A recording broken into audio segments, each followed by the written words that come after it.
Stop right there, superhero of faith. Today you're going to meet a real princess, but she didn't want a fancy crown. She wanted to love like Jesus. Stay until the end because I'll tell you the secret hat story and how you can be a hero with small, kind choices.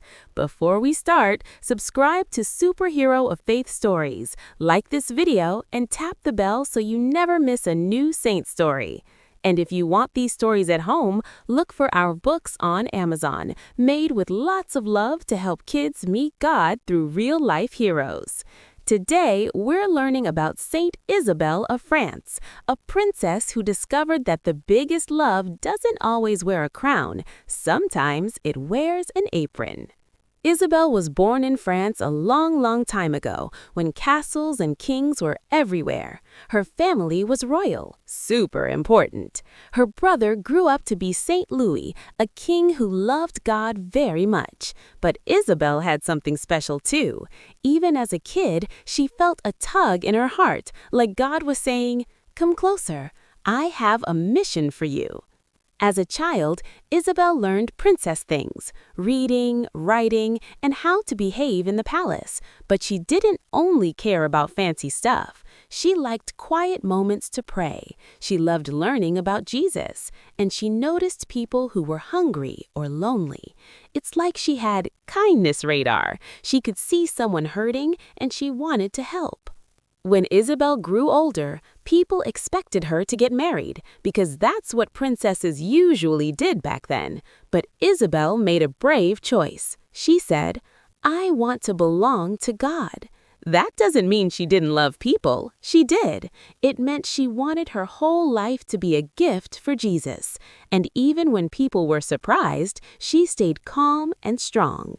Isabel lived kind of in two places, the palace world with responsibilities and important people, and the monastery world, full of prayer and peace.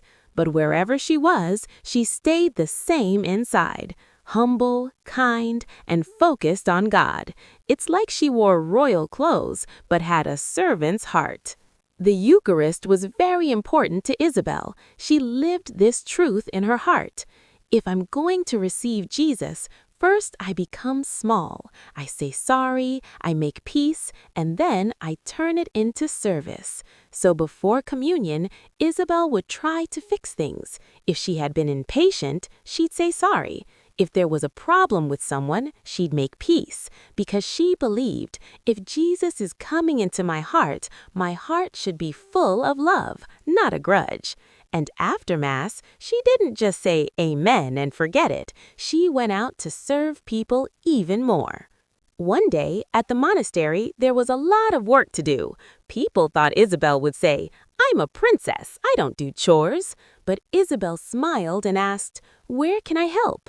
She cleaned, carried things, and helped like everyone else. That day, Isabel showed something powerful.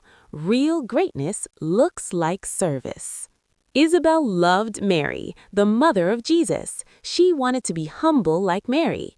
So when people said, "Wow, Isabel, you're amazing," Isabel would basically say, "Anything good I do comes from God." She didn't want applause. She wanted a clean, humble heart.